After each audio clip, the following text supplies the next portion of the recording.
Alright. Okay, folks, hit that like button, sub button, notification button at your own risk. Hit that comment section during and after stream. Be kind to the host in chat. This is your boy Chaos here. Viewer discretion is advised. Like I was saying, I accidentally had my mic off.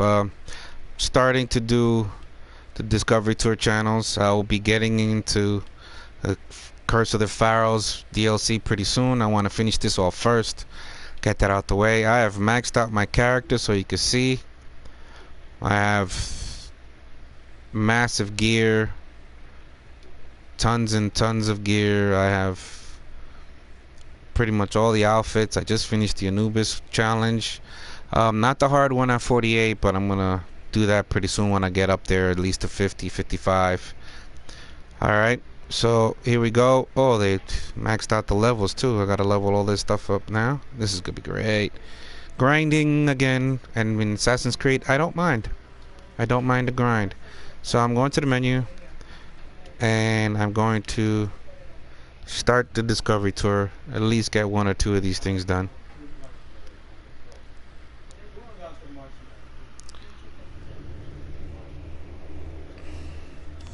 So let's go, let's go.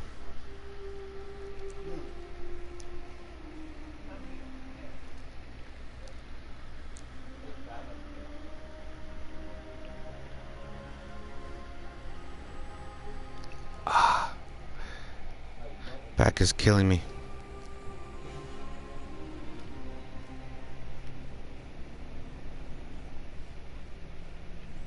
I was playing last as Cleopatra. Just running around as her.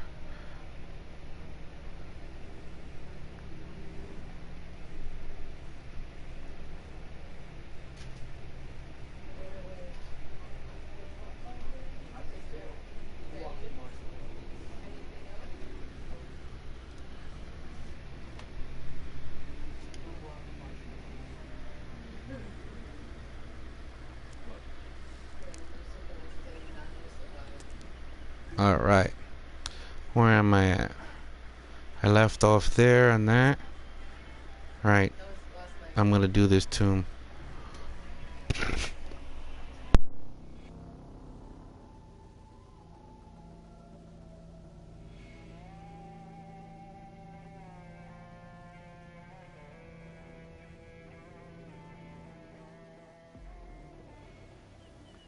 Alright, so here we go. I'm gonna do this tomb.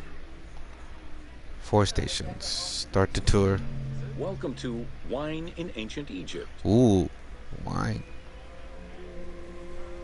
When the god Horus lost his eye in a war with Seth, the ancient Egyptians believed the eye turned into a vine, and the vine's tears became wine. Early texts, dating back to 3150 BCE, contain the hieroglyph for vine. Regarded as extremely valuable, wine was highly sought after by the elite. It was also an essential part of many religious ceremonies. A millennia-old tradition, grape cultivation and wine production was regimented in the way typical of ancient Egyptian bureaucracy. Egyptians kept careful records of winemakers, which they clearly identified on labels. Every landowner with a modicum of self-respect usually kept a vineyard. This held particularly true in the regions of the Fayum and the Nile Delta.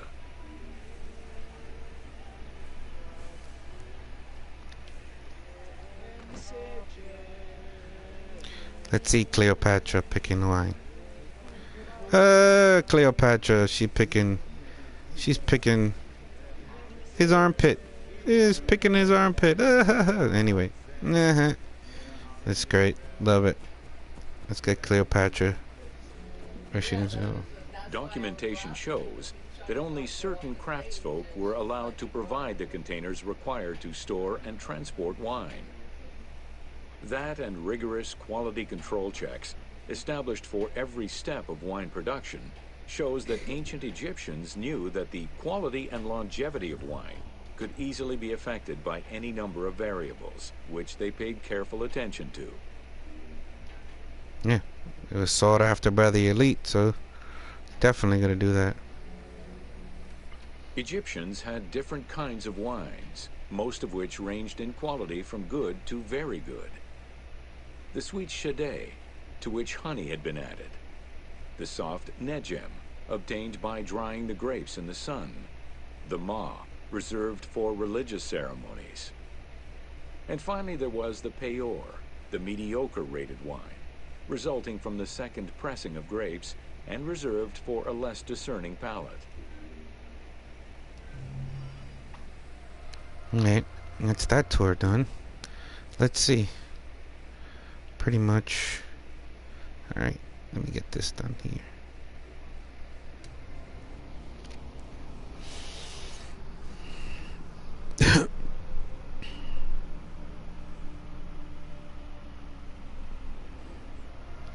Alright, let's see what's this. Tour after tour after tour. Flora of the...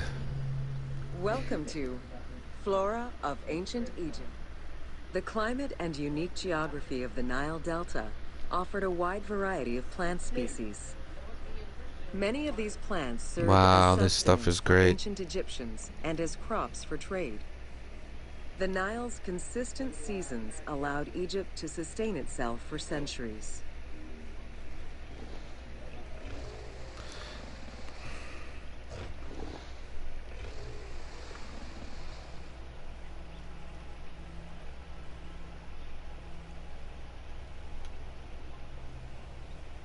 Whoops.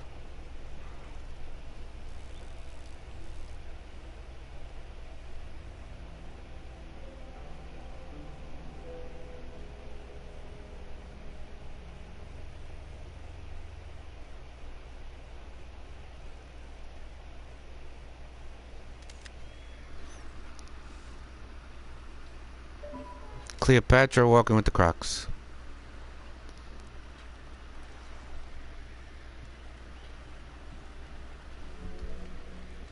Possibly the most useful of the plants was the papyrus. This tall sedge plant grew in abundance along the water's edge of the Nile. Commonly known for its use as paper, the ancient Egyptians found many other functions for it, including rope, sandals, and mats. Papyriform boats made from the plant are seen in paintings and reliefs, and were used in ritualistic ceremonies.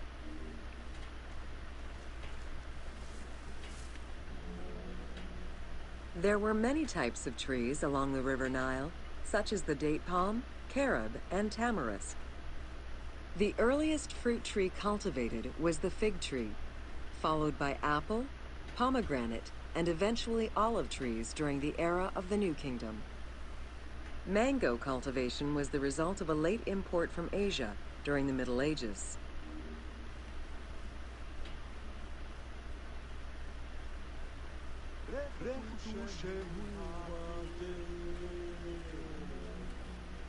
Some trees were associated with gods, such as the acacia with Horus. The divinities Thoth and Seshat were depicted inscribing the reign of the king into a Persea tree. The sycamore was connected with the goddess Iset, patron of the ritual of life. Well, that tour is completed. Wow, that was actually interesting. Pretty interesting. Whoa. Got these major tours to do. Let's see.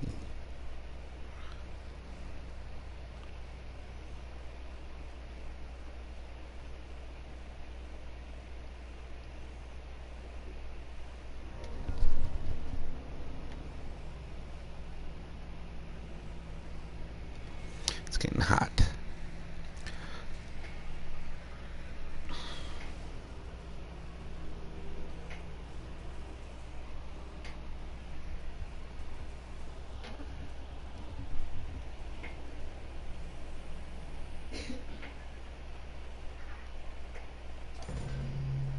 Welcome to Fauna of Ancient Egypt.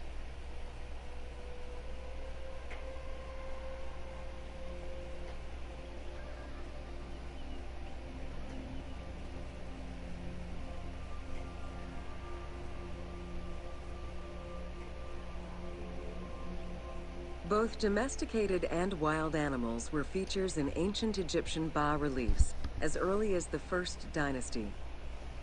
While the variety of wildlife served as a reliable food source, it also influenced both culture and mythology.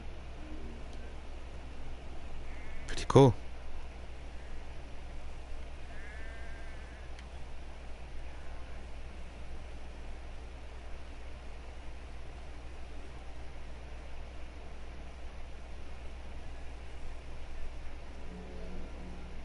Egypt's terrain allowed for a diverse range of animals, including panthers, rhinoceroses, elephants, and many variations of antelopes.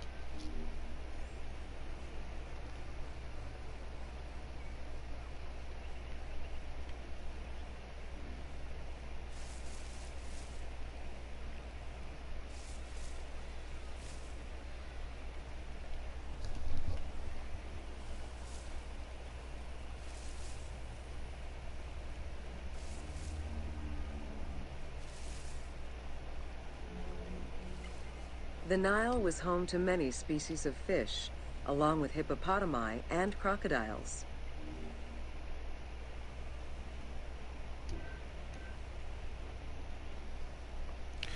She likes to swim, don't she? Oh. There's a hippopotamus.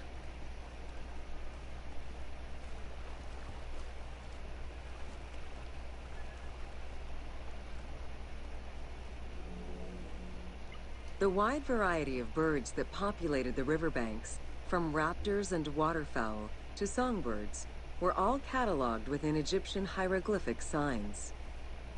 Encounters with reptiles and insects, such as cobras, scorpions, and scarabs, influenced hieroglyphs and art.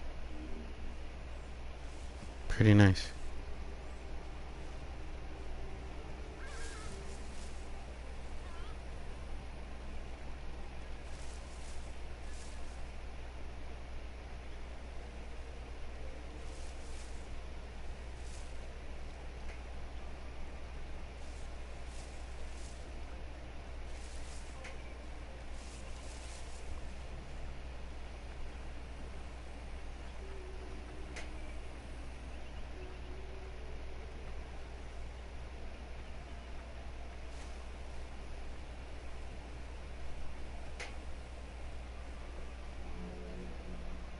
While all animals had sacred meanings, lions in particular represented power and royalty to ancient Egyptians.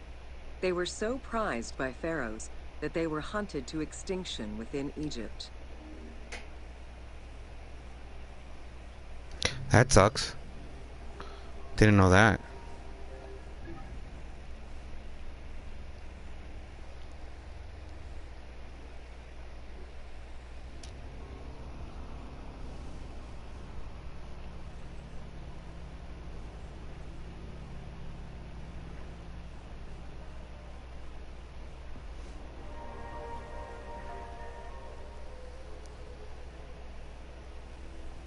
Ooh, beer and bread. Here we go. This is gonna be great. To bread and...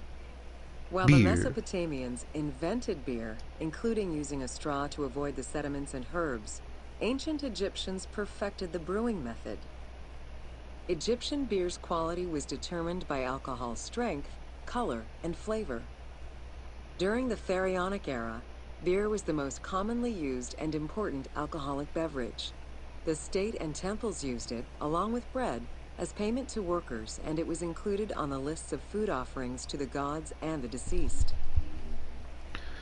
Nice. Just like what we do nowadays. Spanish culture does something like that. Beer was the popular drink of ceremonies and festivals. The Festival of Drunkenness was even dedicated to it. Considered to be quite nutritional, beer was also significant in the day-to-day lives of ancient Egyptians. Egyptian adults and children consumed beer with all of their meals, and medical texts include hundreds of remedies that contain beer. It remained the most popular alcoholic beverage until the Roman era.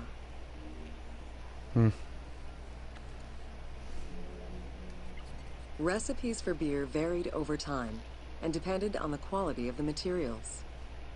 Bakers and brewers typically worked alongside one another at the same workshop or house. Many families often produced the quantity appropriate to their own consumption, with better quality beers produced for festivals and other special occasions. The most basic recipe used malted cereal as the main ingredient. Fruits such as dates were added along with honey and spices.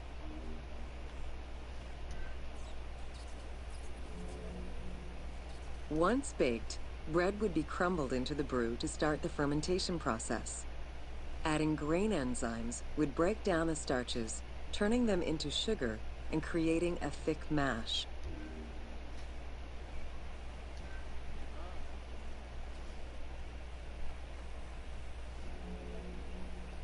Once ready, the bread and grain mixture was compressed and then strained through a sieve with water into the mix of malt beer. Once fermented, the beer mash was transferred to large containers and again compressed by foot or with pestles.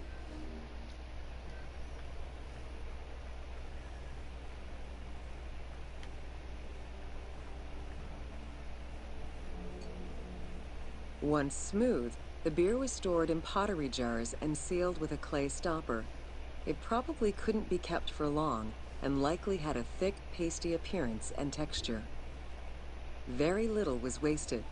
Leftover grains were reused to make sourdough bread or combined with the next batch of beer. Interesting. While there are many ancient accounts for making bread, most of the knowledge known about ancient Egyptian brewing comes from an account by the alchemist Zosimus over 300 years after Cleopatra's reign.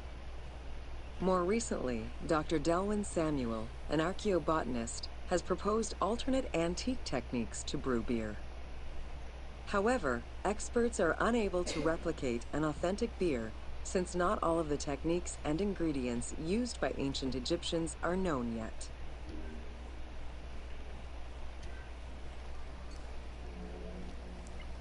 Food was prepared on the floor until the Middle Kingdom, when cooking benches were introduced. The introduction of durum wheat improved bread quality, meaning that the upper and middle classes ate better. The poor, however, still made do with a diet consisting of a gruel made of vegetables, softened bread, or barley. It's actually pretty healthy there too. Dough was kneaded by hand or foot, and when sufficiently blended, additional items were added, such as fruits, nuts, honey, and spices. To leaven the bread, they added sourdough or leaven from beer brewing. Ovens were circular or beehive-shaped and made with clay or brick. If there was no oven at all, a bread maker used the hot sand to bake flatbread, a technique still in use by some Berbers today.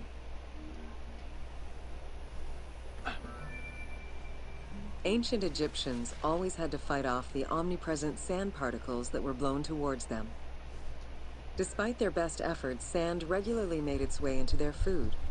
Additionally, particles from the grain-grinding stone tools and ovens they used also contributed to attrition and prematurely worn teeth. The team tried to portray this through toothache animations and commoners sweeping sand off. Nice. That is an interesting note.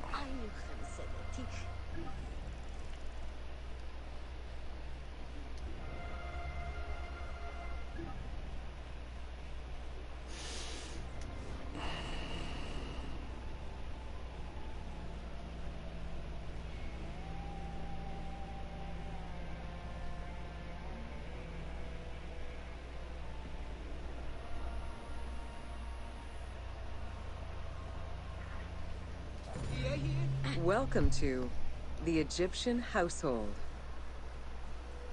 Egyptian household. Nice. In pre-Greco-Roman culture, women were considered equal to men in many matters. They owned property, testified in court, could divorce and inherit. Until the Greeks and Romans restricted their rights, Egyptian women could take over their deceased husband's trade. Marriage contracts included mentions of allowances and items of value brought to the marriage by the woman, which would forever belong to her. Hmm. Certain professions were open only to women, such as weaving or professional mourning, while others were available to both genders, including working as servants for the rich households. Social status did have an impact, though. The higher in status, the easier it was to obtain education and access different professions.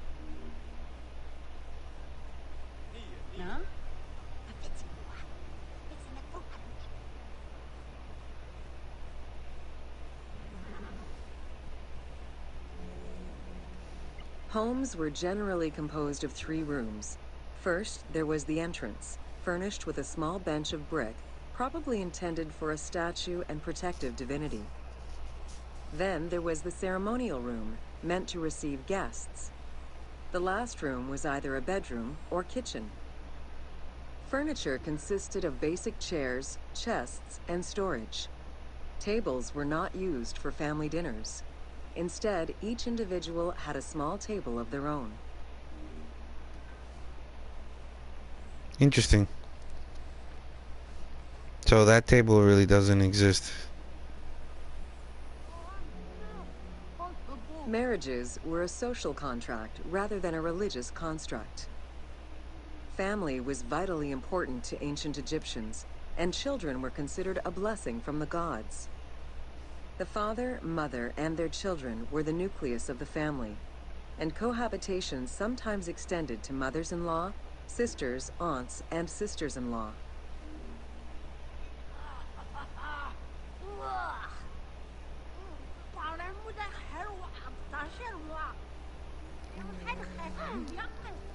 And she just shoved the kid. How horrible is that?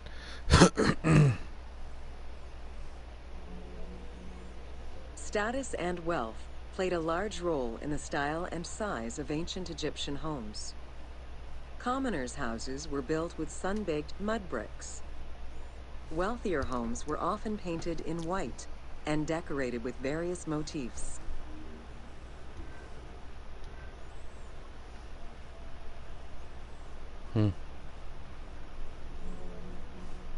Town officials and the rich lived in mansions with numerous rooms that were luxuriously decorated. Only temples and tombs meant to last for all eternity were built with stone.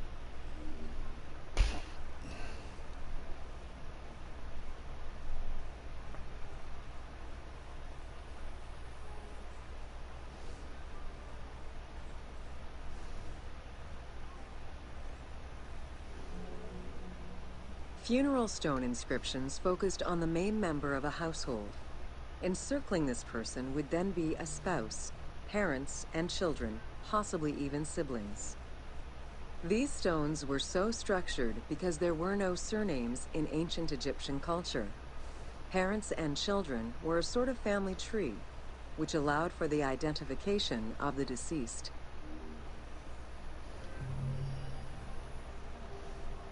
Nice. Really nice. Did not know that at all. Alright.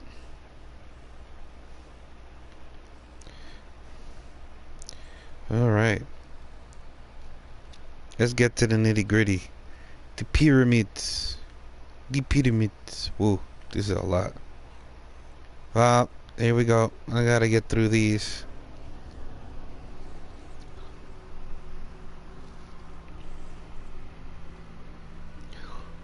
Oh, a little tired, folks. A long day.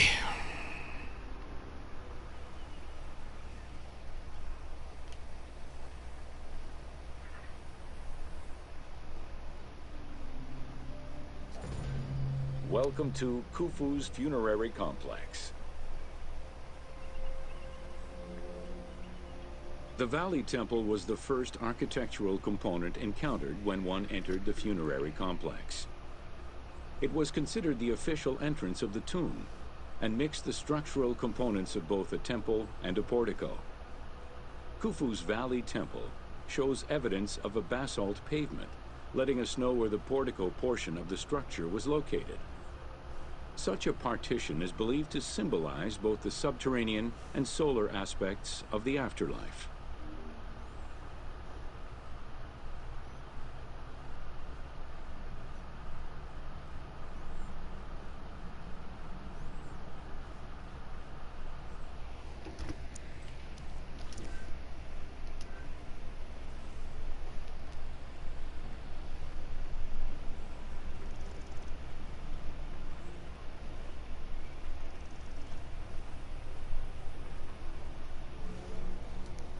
Khufu's causeway ran from the floodplain up to the plateau, linking together the Valley Temple and the Mortuary Temple. A traditional causeway presented itself as a paved path, enclosed by walls and often roofed.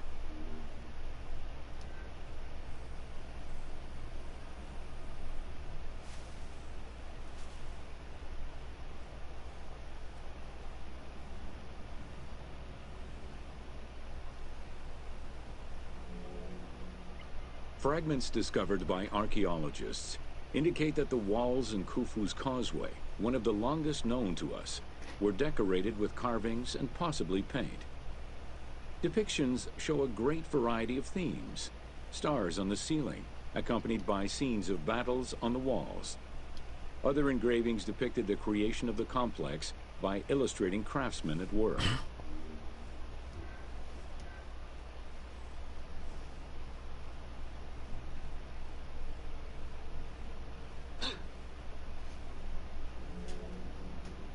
The most impressive private cemeteries of Giza are located east and west of Khufu's pyramid. The Eastern Cemetery was reserved for members of the royal family, while the Western Cemetery was mostly set aside for various court dignitaries. In both areas, private tombs, also known as mastabas, were aligned and laid out methodically in streets and avenues. This arrangement was probably an attempt at recreating the king's court for the afterlife.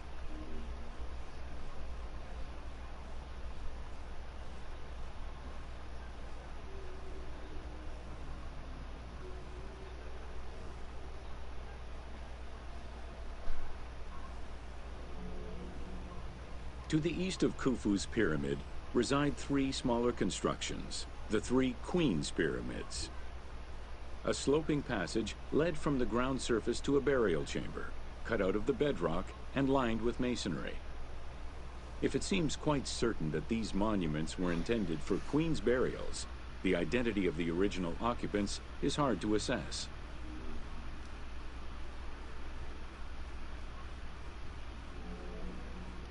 The northernmost pyramid was most likely meant for Queen Hetepheres, who is believed to have been Khufu's mother. However, in 1925, her actual tomb was discovered nearby by accident. It was hidden at the bottom of a deep masonry pit in an underground chamber. Within the concealed chamber, Egyptologists discovered the most complete royal funerary equipment, dating from the Old Kingdom, though her body was missing. Huh.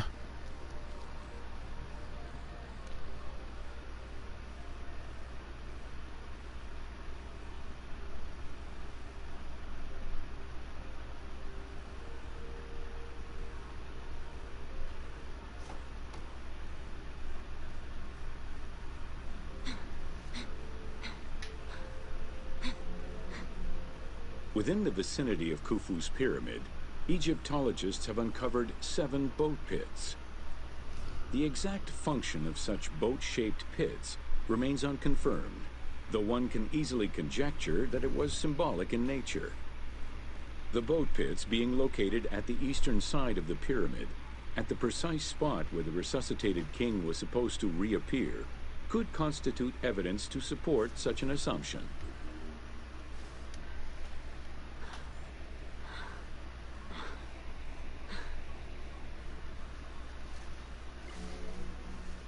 The 2 southern boat pits, each covered by a roof of huge limestone slabs, were discovered in 1954 by Kamal al-Malak, an Egyptian Egyptologist.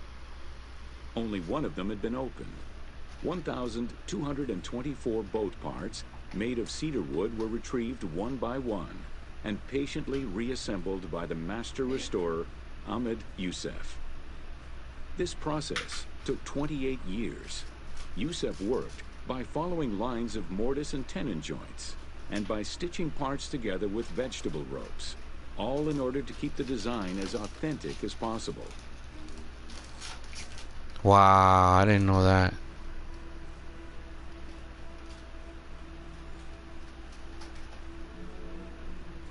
The Greek term pyramidion refers to the capstone of a pyramid, or the tip of an obelisk. In ancient Egyptian, both components were called ben-ben. This word was also used for a specific kind of food, a cone-shaped offering made of bread. The pyramidion was intended to be a miniature reproduction of the pyramid, making it equal to the monument itself in symbolic importance.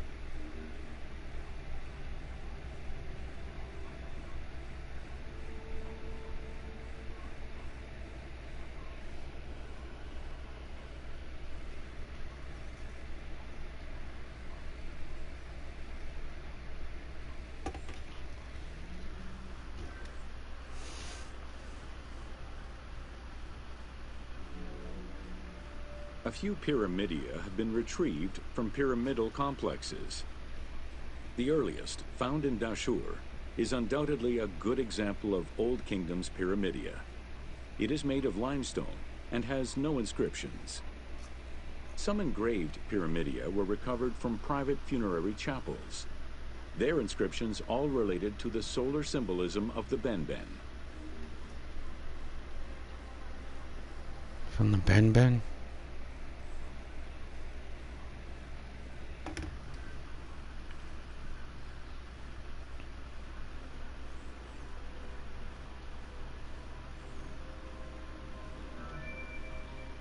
The pyramidia of the pyramids of Giza were never recovered.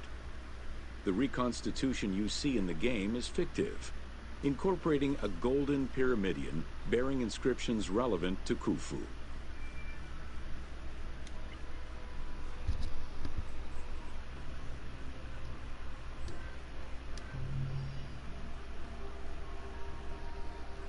That was interesting. Alright. Let's get the long one out of the way.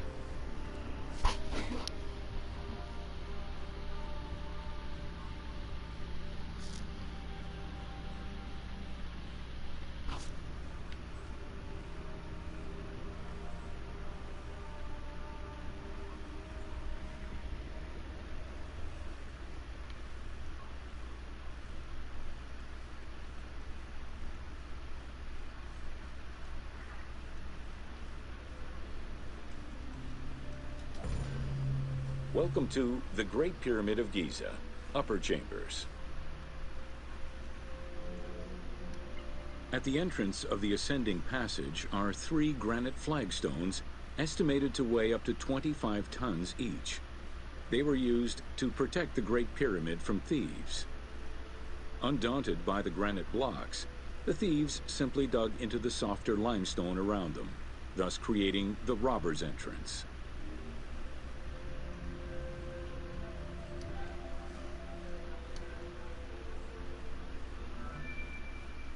While in reality the robber's entrance is one single cavity which leads to both passages, in the game, the team created individual accesses to either passage. As such, in the game, one entrance leads to the ascending passage, while another leads to the descending passage.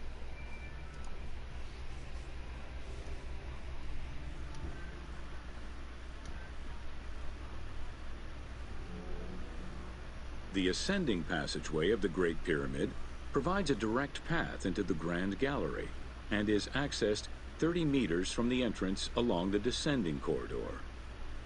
Both corridors have similar dimensions and are designed with the same 26-degree incline.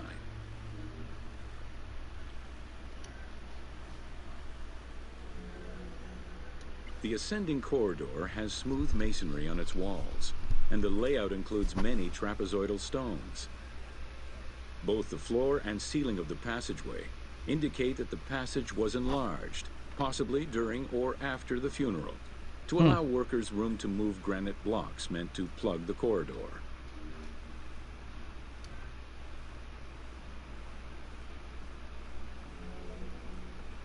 The Grand Gallery's purpose is still debated among experts. It may have been intended to align with the stars, act as a buffer to protect the king's chamber, or simply to facilitate the transport of the granite blocks used inside the pyramid. Access to the queen's chamber was at the beginning of the Grand Gallery.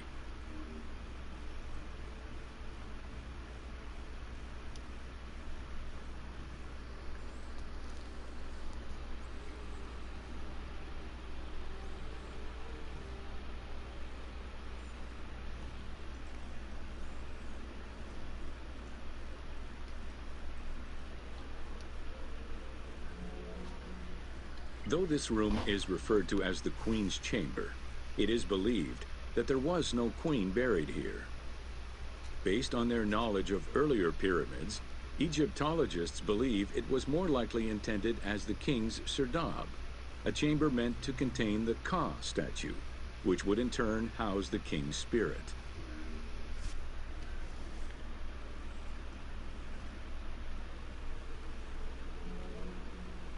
Situated exactly within the pyramid's center, on the east-west axis of the pyramid, the chamber has a vaulted ceiling and measures 5.7 by 5.2 meters.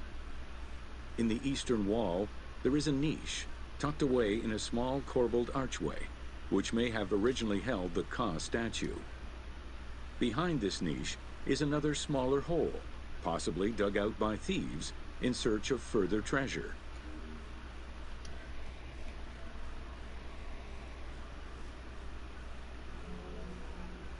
In the 19th century, two shafts were found running through the north and south walls. They each run in a horizontal line for 2 meters before sloping upward, and both are closed off with limestone blocks fitted with copper handles. Whether they were intended as ventilation shafts for workers or a celestial connection for the pharaoh's spirit is unconfirmed. Yeah, those are the famous, very famous passageways. A recent scan of the room indicated the presence of an unknown cavity hidden behind the north face of the walls over the descending corridor. Further investigation is still ongoing to ascertain the nature of the anomaly, so as to avoid risking damage to the monument.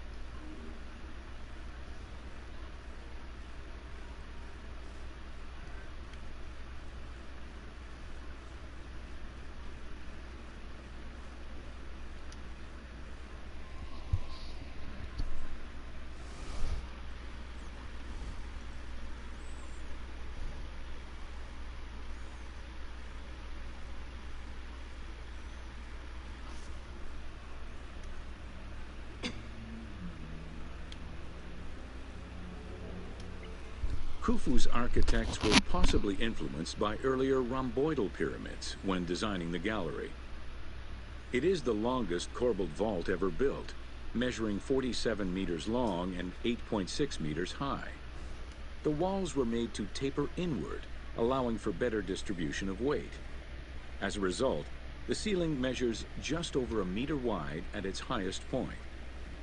Though this construction technique is present in other pyramids, few have the same precision and stability.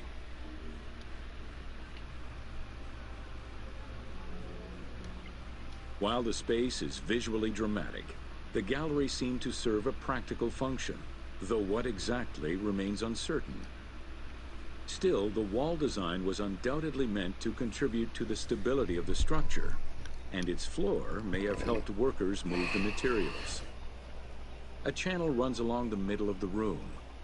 A movable floor originally rested in this central recess. The raised benches on either side are equipped with slots that may have been used to help position the granite blocking stones.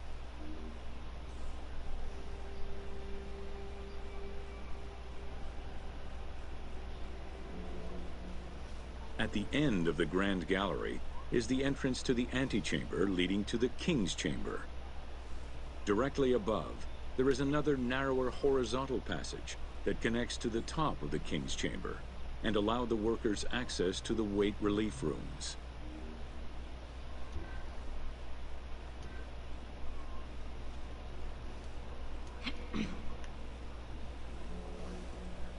The far end of the Grand Gallery leads to a small antechamber with a portcullis, preventing access to the King's Chamber. The portcullis was composed of 3 separate granite slabs. They were designed to be lowered into place and seal the chamber after the burial of the king. The grooves dug out to hold the slabs in place are still clearly visible to this day. The elaborate locking system was composed of a series of grooves for the ropes and pulleys that dropped the stones into place like the notches on a key.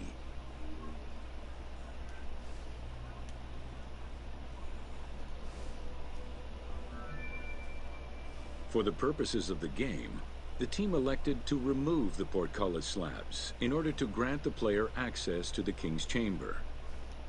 In reality, workers would have backed out of the room after the funeral, lowering each slab into place behind them one at a time.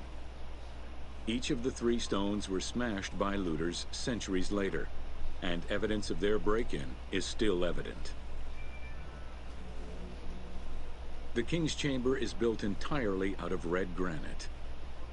The King's Chamber measures 5.8 meters in height.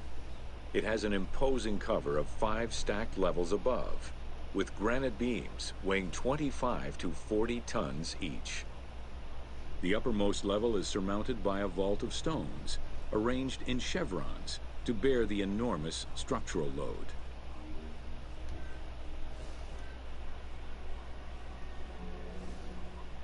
As in the Queen's Chamber, 2 shafts extend out from the room towards the north and south faces of the pyramid. They measure nearly 64 meters until they are blocked by copper-handled granite plugs. Some experts in the culture of the Old Kingdom believe that the shafts were thought to lead the king's soul to the stars, with the incarnation of the pharaoh as the god Ra, represented by the northern well, and the god Horus by the southern well.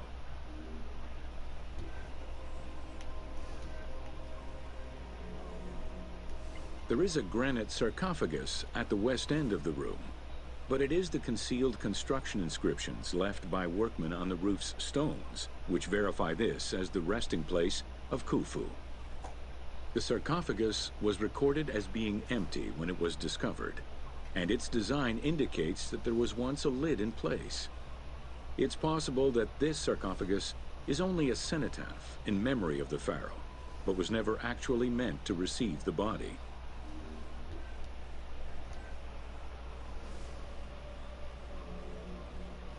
Khufu's mummy was never found. It is hoped that as of yet undiscovered hidden rooms and shafts of the pyramid may provide an answer as to its location.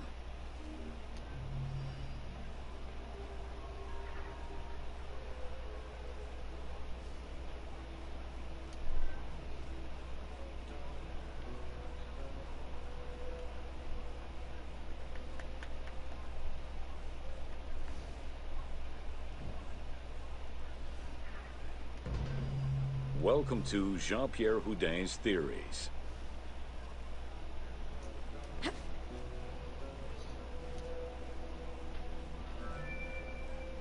The team wanted to provide players with a sense of exploration and discovery, particularly within the Great Pyramid. As such, a decision was made that the internal design of the monument in the game would reflect Jean-Pierre Houdin's theories.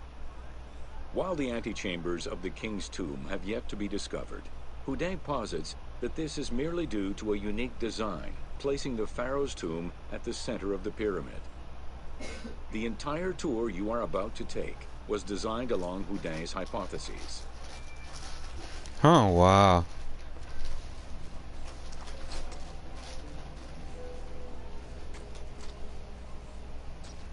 Look at all this treasure.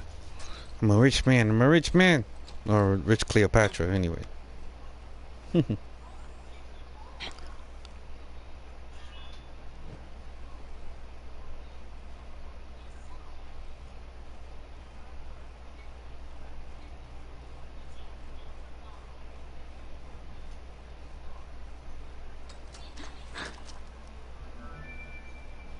While respecting Houdin's hypothesis as to the general layout of the antechambers, the team wanted the contents to enhance the game experience.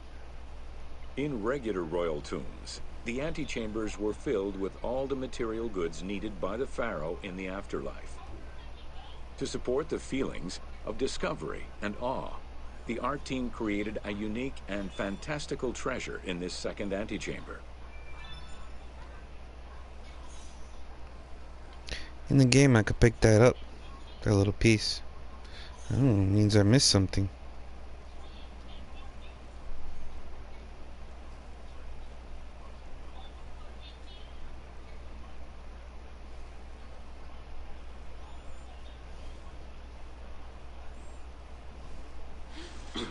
Oh, no, no, no, no, no. Oops. Missed that.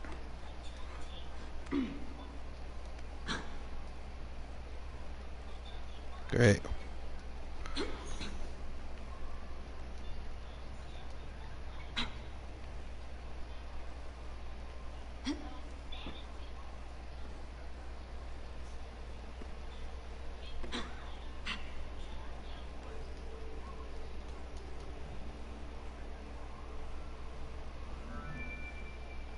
Houdet theorized that the ascending corridor and the Great Gallery were used by the workers to haul hoist the heavy beams above the King's Chamber.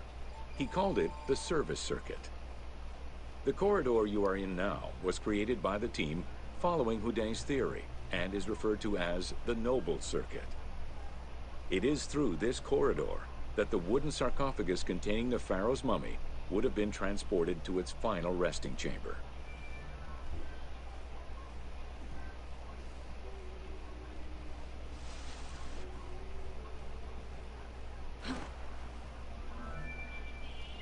With this structure in mind, one can easily assume that the pyramid's entrance would have been connected to the two antechambers.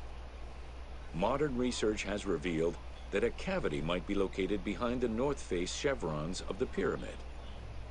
As such, the team chose to create this area for the player to explore. Here is where Houdet believes that the priests and nobles would have exited the pyramid after the burial ceremony. Wait, when was that picture taken? 1877. Shoosh. Gold pieces. I have to come back in this tomb with Bayek and...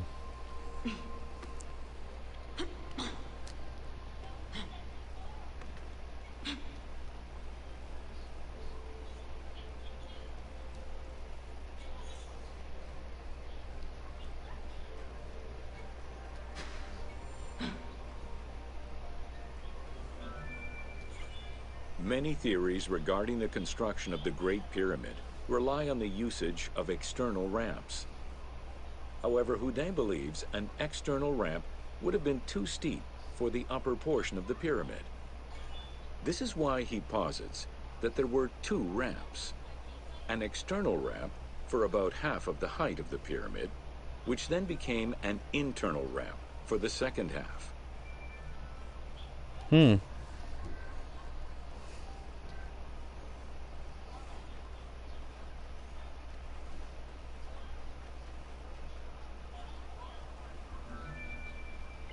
Houdet's theory states that this internal ramp followed the sides of the pyramid in an ascending spiral pattern.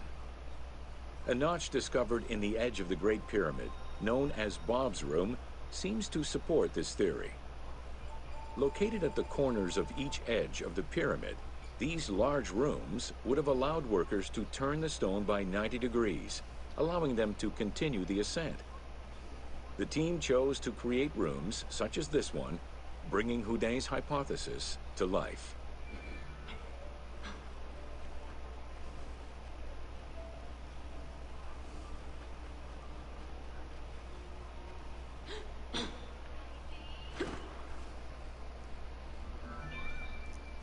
This long corridor was the first section of the ascending internal ramp. Through it, the blocks used to build the Great Pyramid would have been carefully moved upward and then turned at each edge of the pyramid in order to continue their ascent. Though the team only created the main ramp for the game, Houdet posits that this ramp had two levels, allowing workers to return safely to the bottom thanks to an additional corbelled upper section.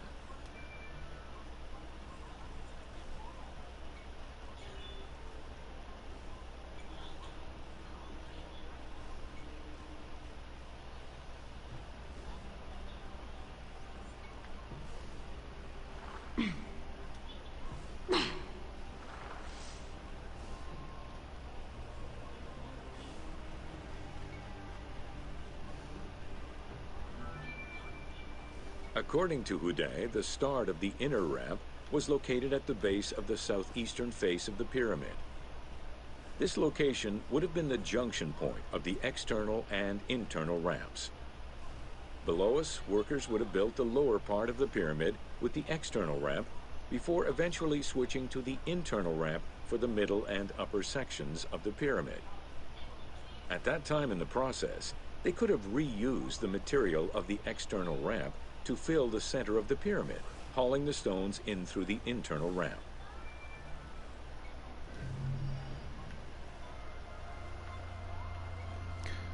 Very interesting. I'm gonna have to come back here with Bayek because I don't think I've explored that part.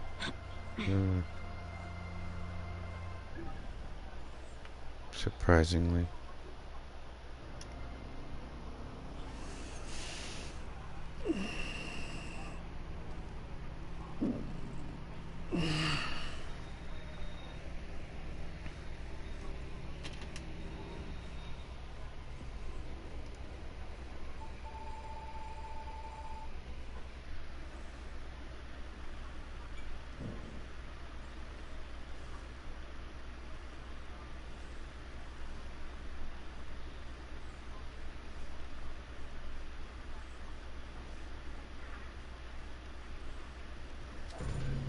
Welcome to the Great Pyramid, Subterranean Chamber. Stuff I didn't know. From the original entrance of the Great Pyramid, there is a passage leading to the subterranean chamber. Its walls were carved out of the existing rock of the plateau and then covered in a fine, unmarked limestone. The descending passage has a steep 26-degree downward slope. Narrow and with a low ceiling, this pathway is long and challenging.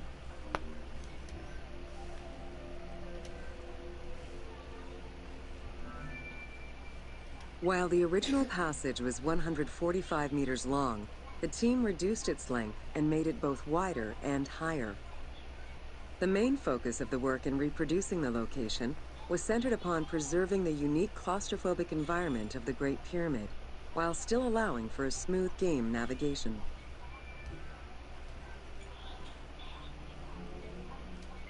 The well shaft was a 58-meter vertical passage that connected the descending corridor to the grand gallery above. An adjacent grotto may have originally been a small natural well in the bedrock that was enlarged during the tunneling. Whether the grotto was intended for another purpose is uncertain.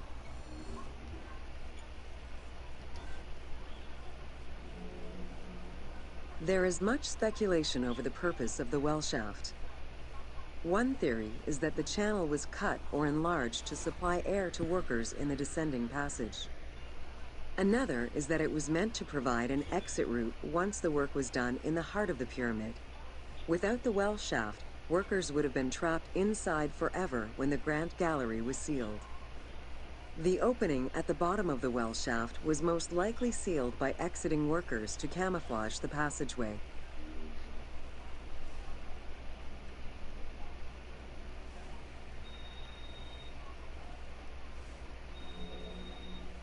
There is a subterranean chamber at the end of the descending corridor, 30 meters below the Giza Plateau surface.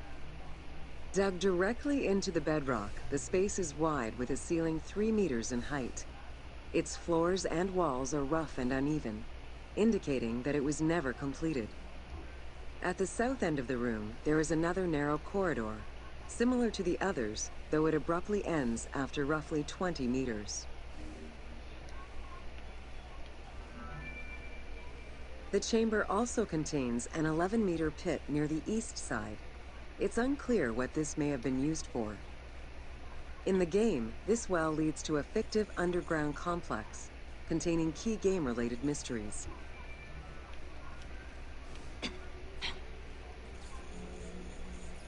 The subterranean chamber's original purpose remains a mystery. One popular theory is that it was originally meant to be Khufu's burial chamber, but the pharaoh changed his mind, preferring to be buried higher up in the pyramid, which would explain the chamber's unfinished state. Pretty interesting.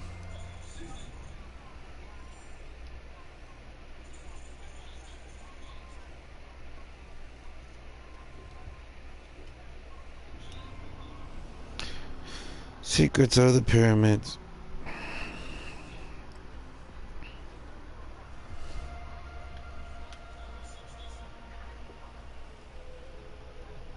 So many tours, so little time. Welcome to Secrets of the Great Pyramid. Built around 2550 BCE, the Great Pyramid of Giza is considered one of the most iconic structures of Egypt. It is the biggest of the pyramids and the only one of the 7 wonders of the ancient world still standing. The numbers associated to the Great Pyramid of Giza are impressive. A workforce of over 20,000 people, 6 million tons of stone, and 20 years of construction. It was a massive undertaking for a pharaoh's tomb.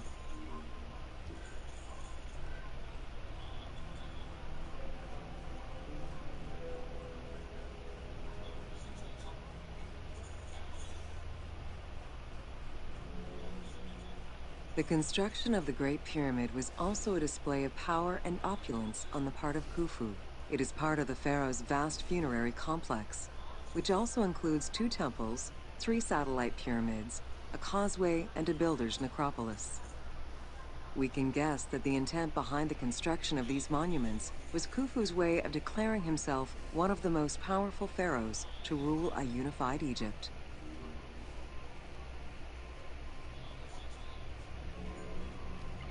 New insights into engineering and ancient Egyptian culture are still being revealed over 4,500 years later. For example, a recently unearthed papyrus offers a glimpse into the life of a tradesman at the time of the pyramid's construction. Also, a logbook belonging to a team leader during the building gives details on the craftsmen, their work schedules, and the raw materials required. It is interesting to note that by Cleopatra's time, the pyramid's celestial purpose, its construction, and the function of its mysterious inner chambers was already unclear. Today, it is only through dedicated research that we have begun to grasp some of the Great Pyramid's mysteries.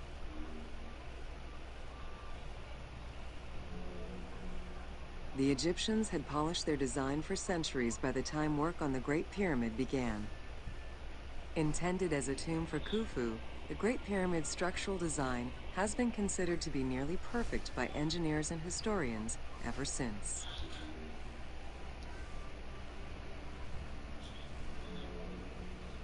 Precisely oriented north-south to the 4 cardinal points of a compass, the length of each side of the Great Pyramid at its base was 230 meters, and its original height was 147 meters. The pyramid is a mere 0.05% error away from being a perfect square.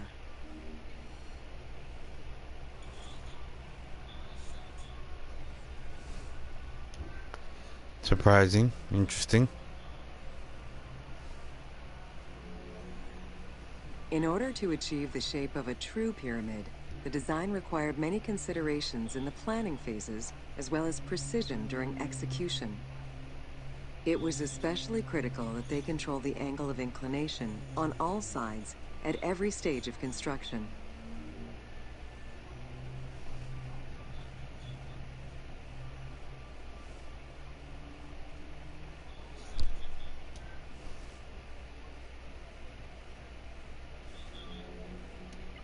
Materials for the Great Pyramid consisted of quarried limestone blocks, weighing between 2 to 15 tons each. The methods of moving these blocks into place is still debated by architects and Egyptologists. The precision of its design in an age with only soft metal tools, as well as the enormous scale of its construction, make the Great Pyramid one of the most impressive feats of human engineering.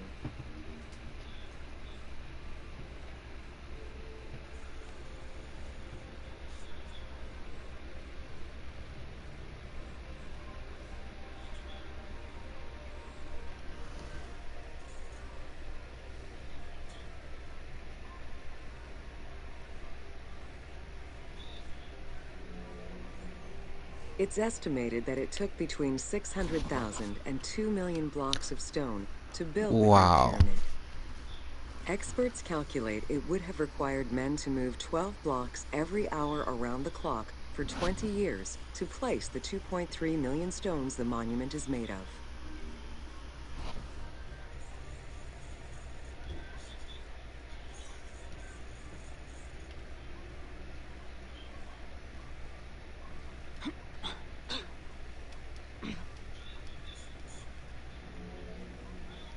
While the interior chambers were built with red granite from Aswan, most of the pyramid was made from local limestone, weighing between 2 to 15 tons per block.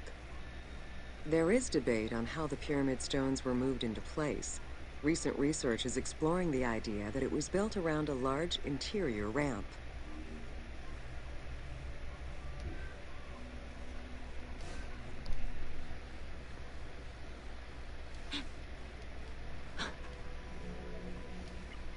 The recently discovered logbook confirms that the high-quality limestone of the outer casing was brought by boat across the Nile from a quarry in Tura. Once complete, the smooth white polished stone of the Great Pyramid would have reflected the sunlight like a beacon, earning it the name the Horizon of Khufu.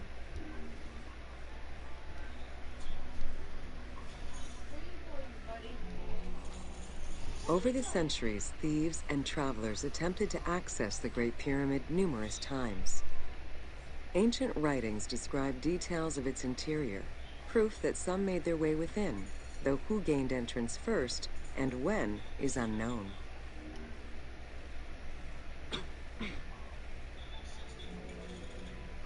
The main entrance of the Great Pyramid is located 17 meters above ground level.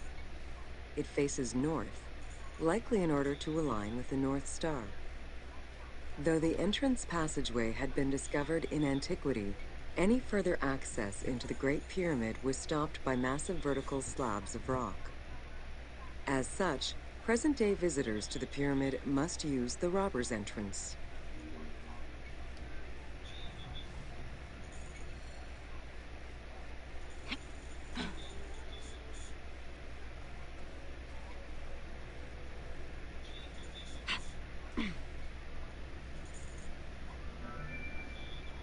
The robber's entrance is reported to have been opened in the 9th century by Caliph al-Mamun. In search of treasure, the Caliph had his men dig their way inside the Great Pyramid. The most likely scenario is that they enlarged a corridor which had been created by tomb robbers during antiquity. As such, this is how the team can justify access to this wonder.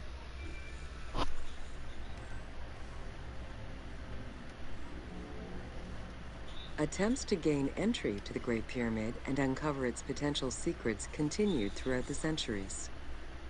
In the 19th century, the belief that another entry existed at the south side resulted in a hole being blasted into the pyramid's side, with no results for the damage that was done. While the search is still ongoing today to uncover more hidden rooms and passageways, conservation is the primary concern of all such efforts.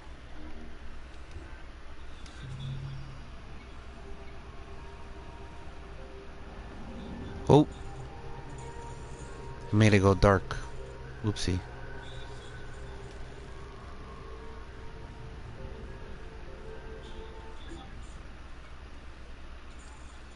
Wow, pretty interesting stuff.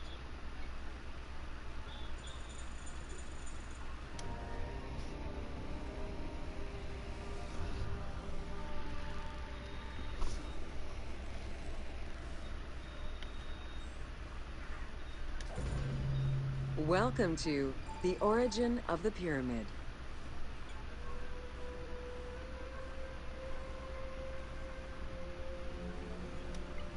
The origin of the word pyramid is controversial. Most believe that it originates with the Greek word pyramis, which referred to a bread of conical shape.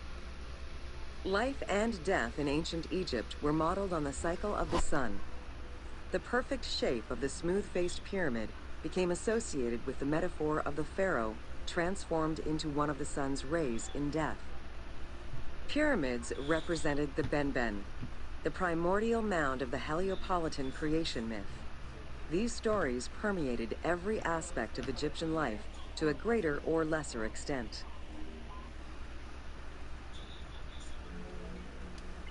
During the pre-dynastic period, the development of funerary practices was different, depending on whether one was located in Lower Egypt or Upper Egypt. Well before the pyramid, there was the burial pits.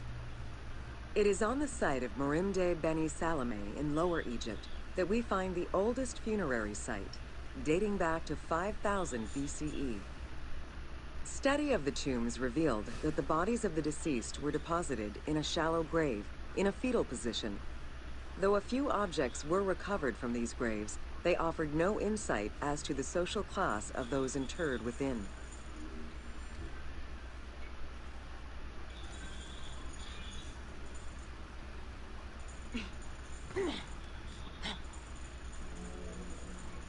In Upper Egypt, pre-dynastic practices are easier to study, but reveal more complex funerary rites. They are divided into two cultural phases, Badarian and Nagata. The Badarian phase ranged from 4400 BCE to 3800 BCE. Small necropolises were discovered on the outskirts of villages, revealing the emergence of a funerary cult. The bodies of the deceased were lowered into an oval grave and covered with goat or gazelle skins. Items needed in everyday life were added alongside the body.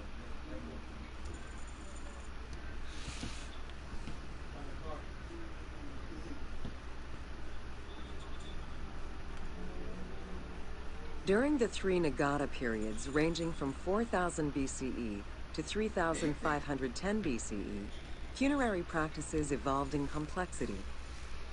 The shape of tombs changed from oval to rectangular, mimicking the homes of the living. The size of the burials increased and funerary items became more stylized and numerous. Tombs gained complexity with masonry, wooden veneers, or raw bricks added to strengthen the structures.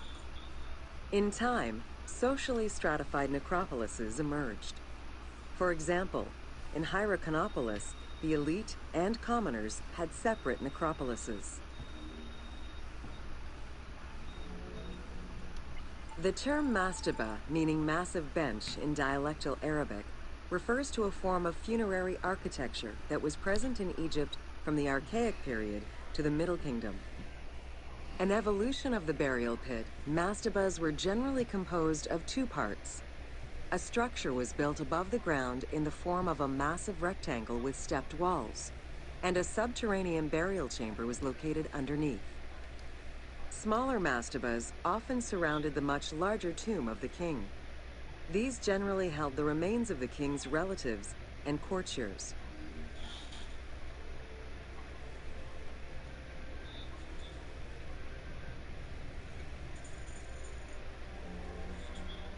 The arrangement of the substructure of the mastaba evolved during the course of the Old Kingdom. From the 5th dynasty onwards, mastabas often featured multi-roomed substructures, with sometimes up to 30 rooms. Also, the quantity and quality of decorated surfaces increased noticeably, as well as the number of statues found within.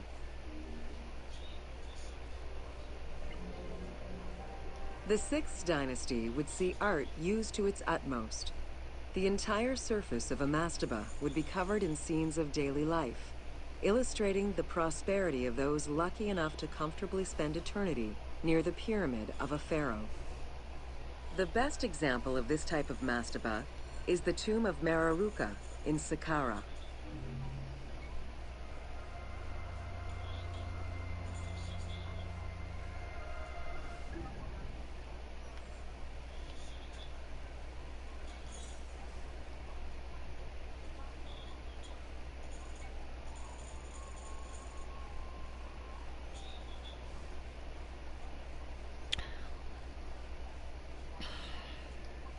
I'm gonna finish the Giza stuff, and I'm gonna call it a night for this.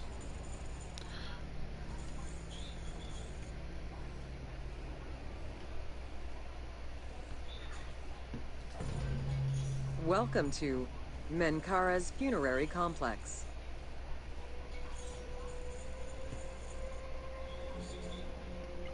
The dimensions of Menkaura's pyramid are much less grandiose. However, unlike its predecessors, Menkaura's pyramid shows a great deal of complexity in its internal and external finish. The outside was partially covered in red granite, while the internal walls were richly decorated. This latter innovation would not catch on until the end of the 5th dynasty, when pyramid texts began to adorn the walls.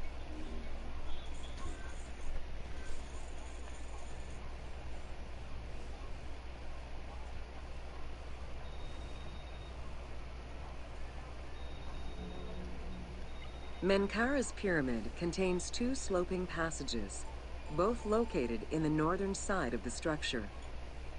The upper one was abandoned during the construction phase, whereas the lower one, slightly above the base of the monument, constitutes the real entrance.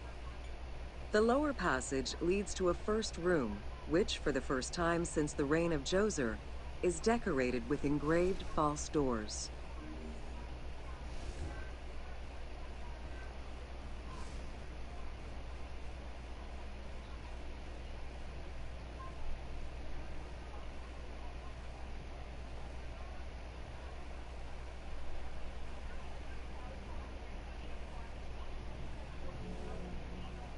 While Menkaura's pyramid complex was unfinished at the time of his death, it was hastily and somewhat shabbily completed by his successor, Shepsakov. Even so, this funerary structure marks a watershed in the history of this kind of monument. From then onwards, the pyramid shrank, whereas the mortuary temple expanded both in its quantitative and qualitative aspects. Of particular note, it is within Menkaura's mortuary temple that one can find the heaviest block of limestone ever used for a pyramid complex, weighing in at over 200 tons.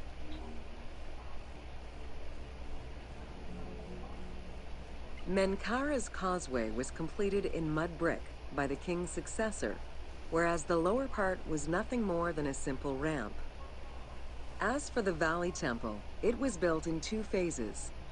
The foundations were first laid out in limestone during Menkaura's reign, but the temple itself was completed in mud brick afterwards. As such, the Valley Temple was soon damaged and ended up being completely rebuilt during the 6th dynasty.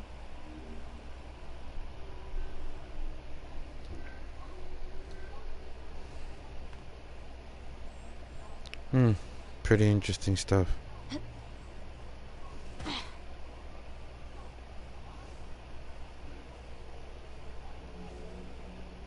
Three small structures, referred to as Menkaura's Queen's Pyramids, were erected along the southern side of the main pyramid.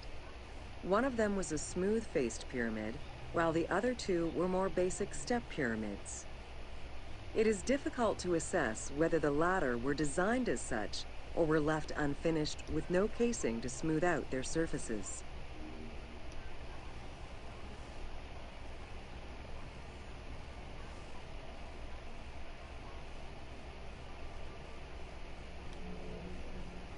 The easternmost pyramid was built with the traditional rooms and corridors found within a satellite pyramid meant to house the king's Ka. However, a granite sarcophagus was found within, leading to the conclusion that it was used as an actual tomb rather than as a symbolic cenotaph. Drawing on these observations, some assume that this pyramid was first built as a satellite pyramid for the king's Ka, before seeing its purpose change to that of a queen's tomb. Which queen, however, remains a mystery.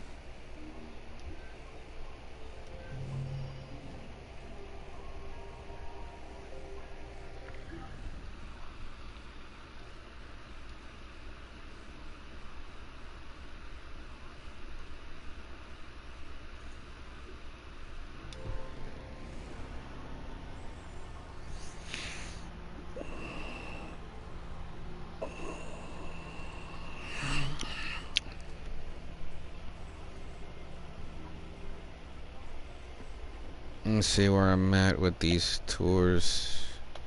How many tours do I have? Oof, done a lot of that. These are the people I could use. Passport. Okay, Alexandria is done. A little more over than halfway, which is not bad. From last to where I left.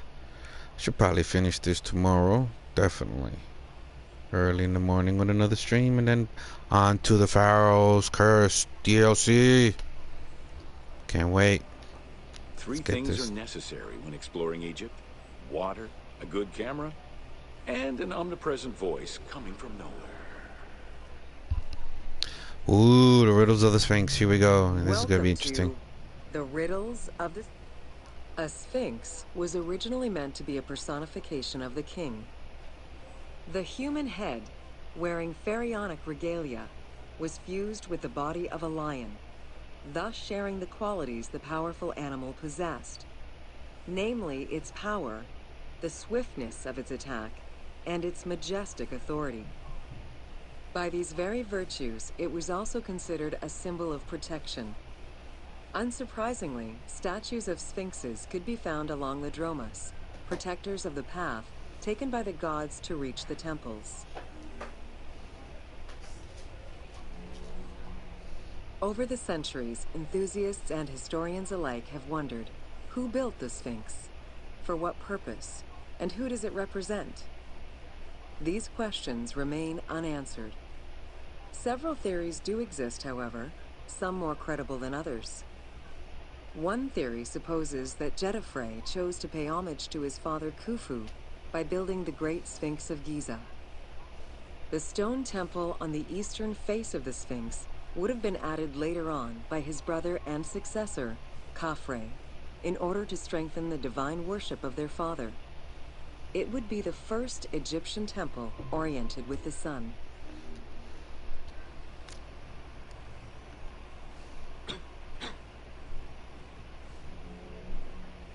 Another theory suggests that the Sphinx was built by Khafre and was meant to represent him. The arguments to support this One sec, hypothesis folks. are based on the fact that the limestone beds used for the main work of the Temple of the Sphinx are geographically and architecturally similar to the Valley Temple of Khafre. Some believe that Khufu himself built the Sphinx, which was later finished under his successors, Jedefre and Khafre. These arguments are based on the stylistics of the engraving, the typology of the nemes, and the absence of a beard at the time of construction.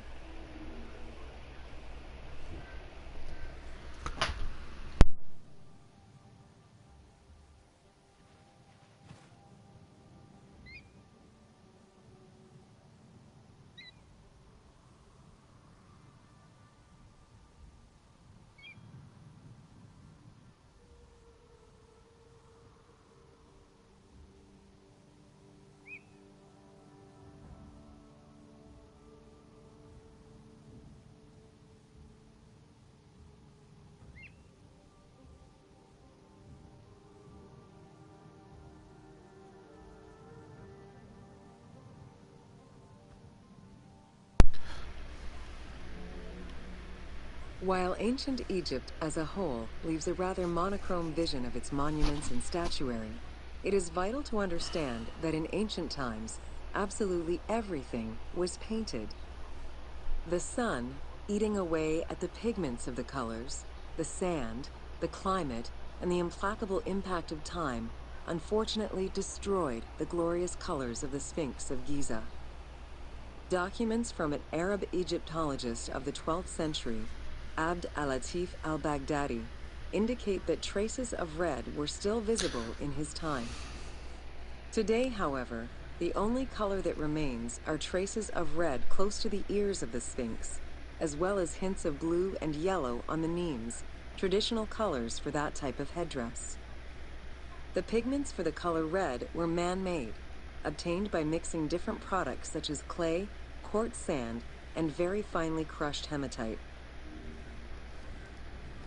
Hi, Grandma and Dad. Long time no see. Yeah, busy. Haven't really wanted to stream. Been too busy doing things. You know, playing other games that really didn't deserve being streamed. You know, to name a few. I'm here streaming this so I can get through this. So I can get to the DLC, which came out today. Curse of the Pharaohs. I wanted to finish this tour before I go on to that. You know, everything's good, buddy. Everything's good. I'm answering people in the stream, folks, if you're going to eventually watch this. Yeah, life is great. Life is alright. Sitting here with a lot of pain. I'm about to try to finish these next sections and get it done so I can take a break. Oh, behind the scenes Red stuff. had a strong symbolism in ancient Egypt. It was both the color of life and the color of death. It could represent the sands of the desert or the brilliance of the sun. Red was also associated with the god Seth, vengeful and destructive. The Egyptian word for red, Deshur, is also the word which was used to signify the desert, or the royal crown of Lower Egypt. In art, red was also the color used to paint the bodies of men, while yellow was used for women. It is possible that there were also color restoration efforts during the Saite period about 600 years before Cleopatra's rule, as indicated by notes on the Inventory Stele, discovered in 1858 by Auguste Mariette. It is because of this that the team made the decision to display it with its full range of colors, even though the Sphinx's colors would have likely faded by Cleopatra's time. Wow. Everything had a symbolism. Dating from the 4th dynasty, approximately 2600 to 2500 BCE, the Great Sphinx of Giza is the oldest and largest sphinx that we know of. Carved from a natural limestone outcrop, the Sphinx measures 19.8 meters in height, 73.2 meters in length, and 14 meters in width. Interesting, interesting, interesting.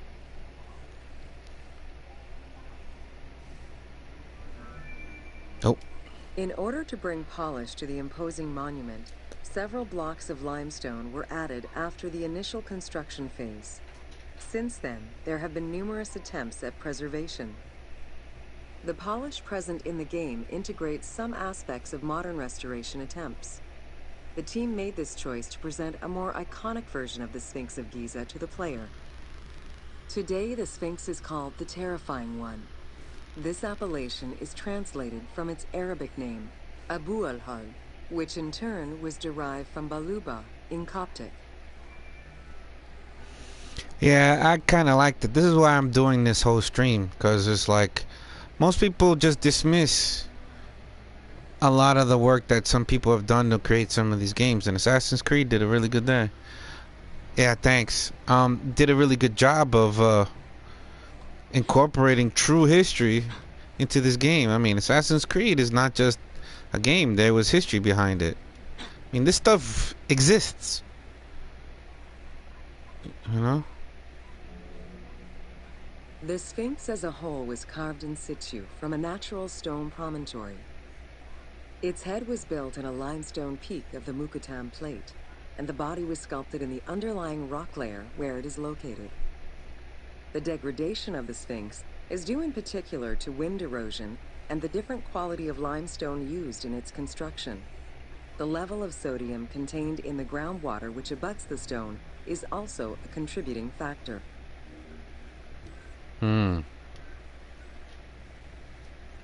From what another scientist came up with, from what I've watched in the documentary, that some of the erosion was water created in certain sections. The natural bedrock is seen through the oblique natural strata of the Sphinx's body that are similar to the surrounding limestone. Yeah, you can see it in that picture towards the back. That's not normal wind erosion. Somebody theorized and pretty much came to be true to a certain degree that water eroded parts of it.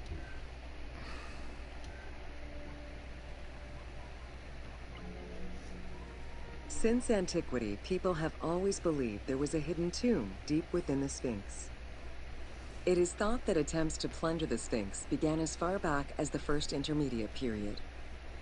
Since then, numerous attempts to pierce the Sphinx's secrets have been carried out, leaving indelible scars upon the monument.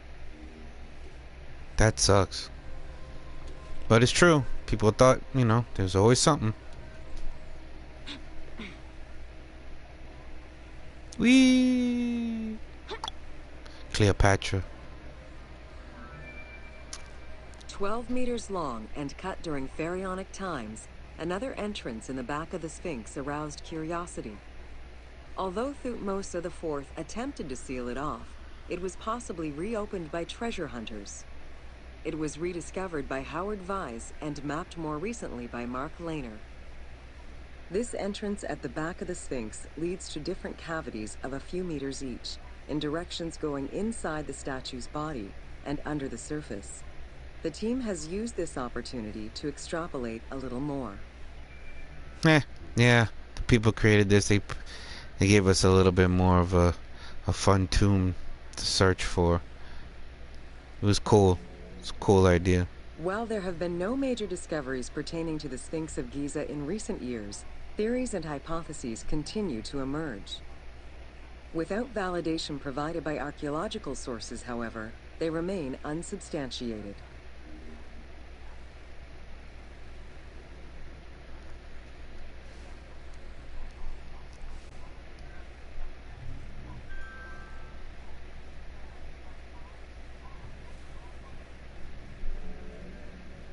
The first of the main theories as to the Sphinx of Giza's meaning posits that the Sphinx was originally a massive representation of the god Anubis. Its principal arguments are that the head of the Sphinx is disproportionate compared to the size of its body. The second theory believes that the representation of two sphinxes on the stela of Thutmose IV would indicate that another stone sphinx had existed on the site itself, possibly even in paired symmetry on the other side of the Nile. However, neither of these theories can be verified in any way.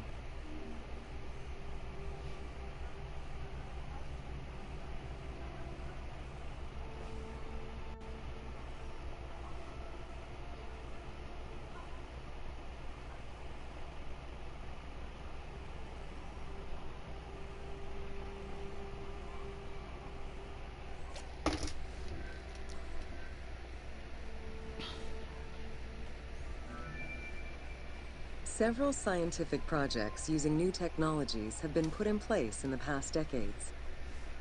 The most important was led by Mark Lehner and his team, who specialize in the study and survey of the Giza Plateau, including the Sphinx site.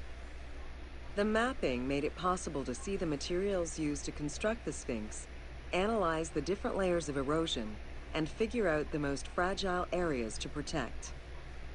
After a few attempts at giving the Sphinx artistic proportions, the team instead decided to use photogrammetry mapping to faithfully reproduce the proportions of the Sphinx.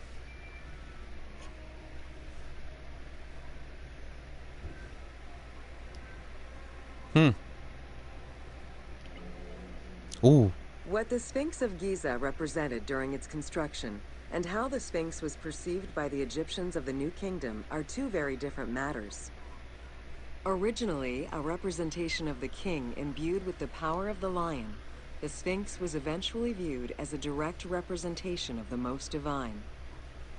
It is theorized that kings of the New Kingdom believed that the Sphinx of Giza was the one who recognized and legitimized the ruler of Egypt. Thus, despite the fact the Sphinx of Giza was partially buried under the sand during his reign, Amenhotep II knew that the monument was of great importance. Amenhotep II built a second temple dedicated for the Sphinx as Horamakhet to pay homage to Khufu and Khafre, his predecessors. It became a common habit for this dynasty to spend time with their royal courts at the Sphinx. Its sanctuary became known as Setepet, the Chosen. Egyptologist Mark Lehner believed that Amenhotep II built a statue of himself anchored between the paws of the Sphinx, likely to legitimize his reign, alongside a stela found by Salim Hassan. Many other pharaohs of this dynasty, such as Tutankhamun and Ramses II, also left marks of their passage in a similar fashion, sometimes even stripping the stones of nearby temples and pyramids to do so. Amenhotep II's son and successor, Thutmose IV, was a frequent offender.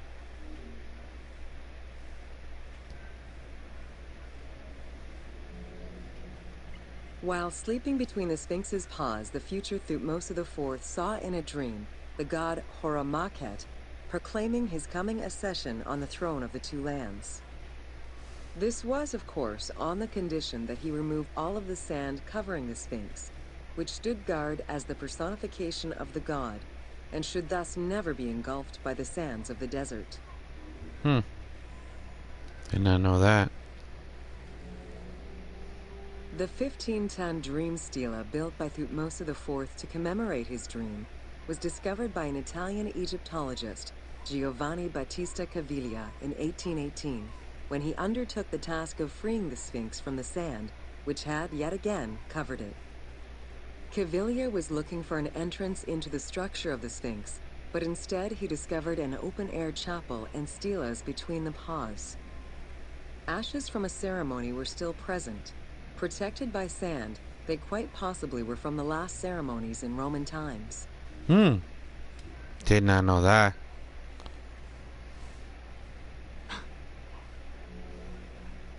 That same year, Caviglia discovered fragments of the Sphinx's beard that had probably been added during the New Kingdom. If many of these pieces are held by museums in Cairo, a fragment is displayed at the British Museum, along with a piece of the uraeus that was on the Sphinx's headdress.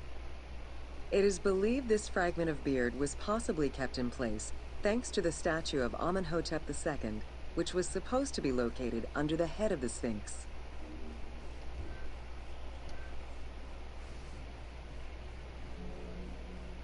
A popular cultural legend purports that the nose of the Sphinx of Giza was lost during the time of Napoleon Bonaparte to the cannon fire of French soldiers in training. However, engravings from before the time of that campaign already depicted the Sphinx without a nose, indicating that it had been removed before the French campaign.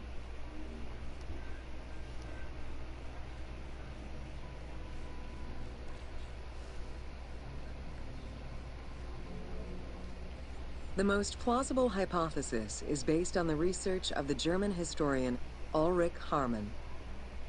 During the 1980s, Harman compiled medieval sources written by Arab authors. In doing so, he discovered that the Sphinx was once perceived as a favorable omen, a deity supporting sediment-nurturing floods and crops. Around 1378, a Sufi by the name of Muhammad Sa'im al-Dar could not stand this vision of the monument, and in an iconoclastic act, broke the nose of the Sphinx. According to the texts, he was then hanged and burned between the legs of the Sphinx for his crime.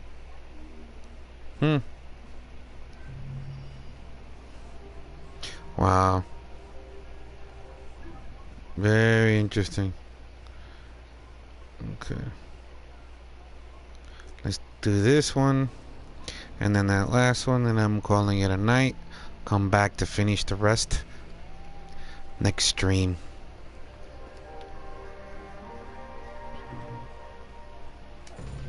Welcome to Khafre's funerary complex.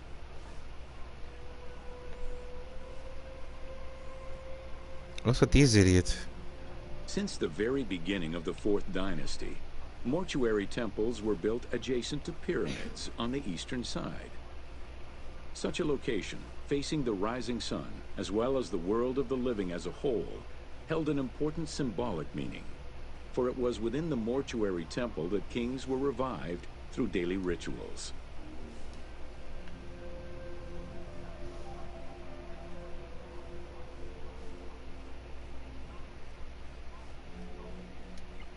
In its standard form, a mortuary temple was divided into 2 parts.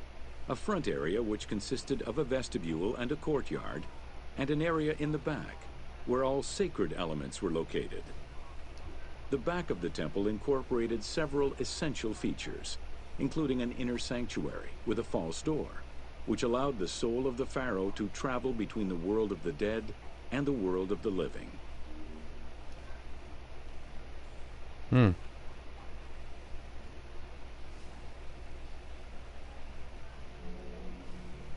The largest of all such structures, Khafre's mortuary temple was entirely built with megalithic blocks of limestone from a nearby quarry and encased with granite.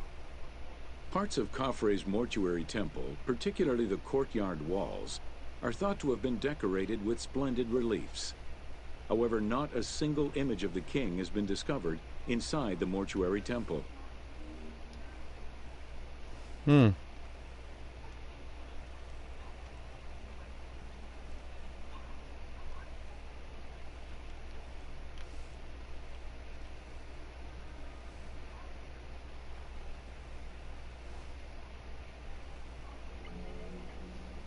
Khufu's direct successor, Jedefre, followed the custom which required each king to establish a new site for their funerary accommodation, and chose Abu Rawash as his last resting place. When the time came to build his own funerary complex, Khafre, also one of Khufu's sons and the successor to Jedefre, broke with tradition and returned to Giza. Not only did Khafre thumb his nose at tradition, but he did so in a way which he hoped would allow him to overshadow his father's most important monument.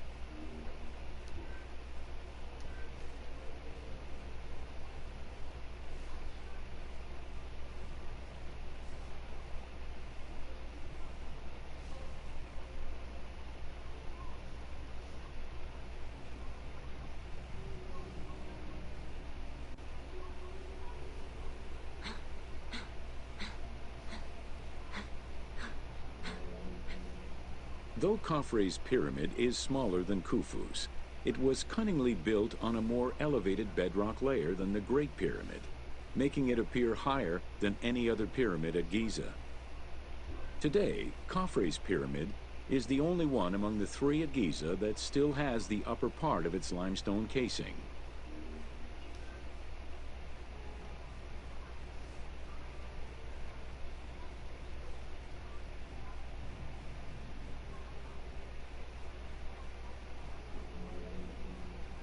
Considered a most sacred area, the Giza necropolis was strictly defined, both geographically and physically. An 8-meter thick Tura limestone wall completely surrounded the Great Pyramid. The only way inside would have been through the mortuary temple.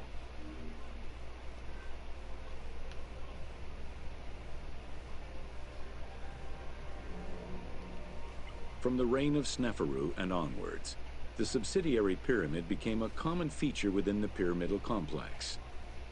The function of the subsidiary pyramid, however, smaller in size and in height than the royal tomb, remains unclear, though some believe that it was meant to house the ka of the pharaoh.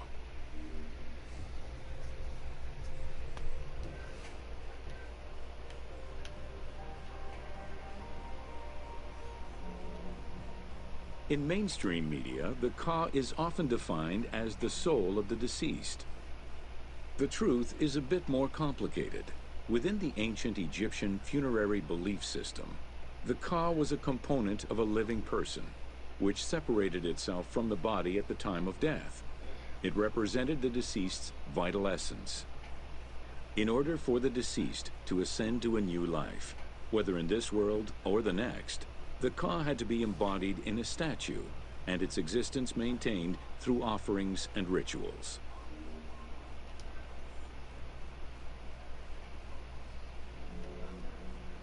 Within Khafre's subsidiary pyramid, a wooden box containing pieces of cedar was discovered by archaeologists. When reassembled, it turned out to be a shrine mounted on a sled. Just as with the solar barges found around Khufu's pyramid, it seems Khafre's shrine and sled were ritually disposed of after his funeral. Very interesting. This is the last one in Giza for now. Then I have Saqqara Nome, Atapehu Nome, Haradis Nome, Fayum, Green Mountain, pretty much, and Lake Mariotis would be the end of this tour. It's pretty cool, man.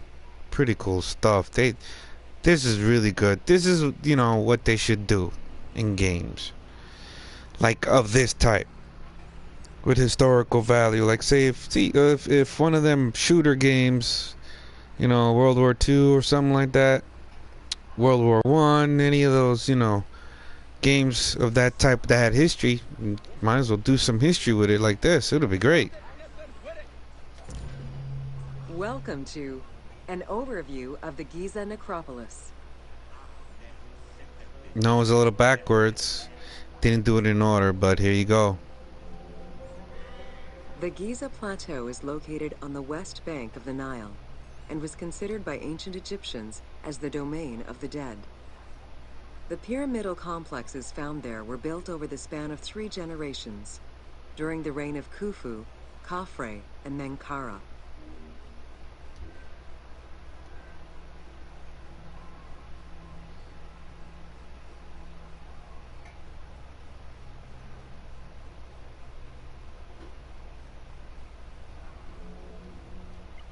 The Giza area, now famous for its 3 pyramids, is part of a wider grouping of funerary complexes.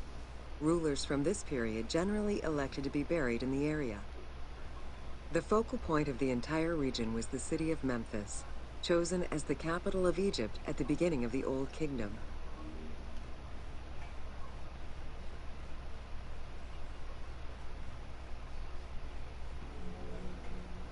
The placement of the Giza monuments, and particularly that of the pyramids, followed a practical yet strict alignment. First, they focused on cardinal points, and then they accounted for the natural geology of the plateau.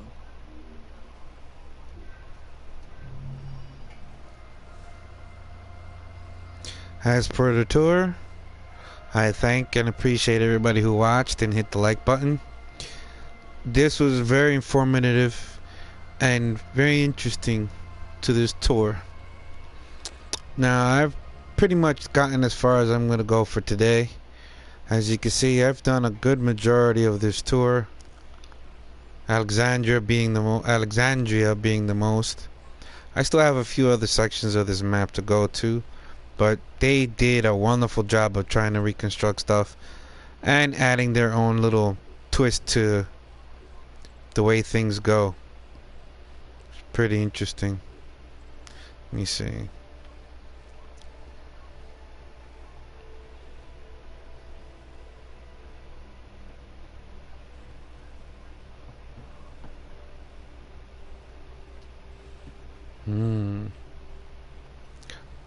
Those are going to be very interesting to see. Oh wait, I didn't finish. So, next character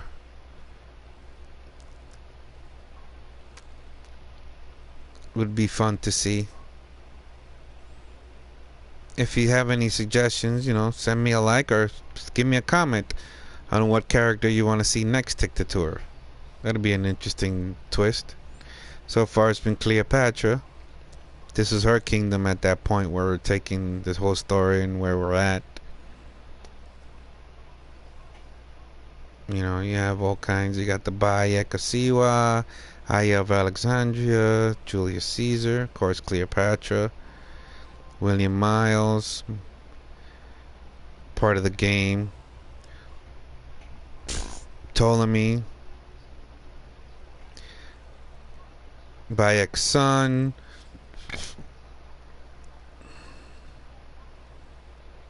I have no idea who she was.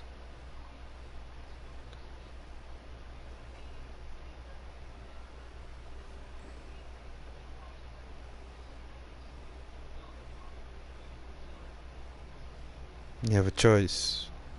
Hopefully by next stream, and people will give me a suggestion.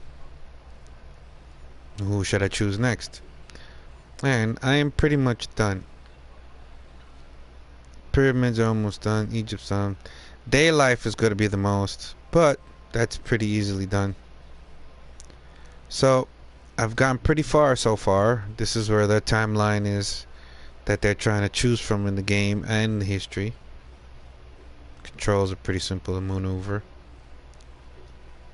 So that's it for me, folks. Hope you enjoyed. Hit that like button, sub button, notification button, of course at your own risk. Like I always say, be kind to the host and chat. Adios.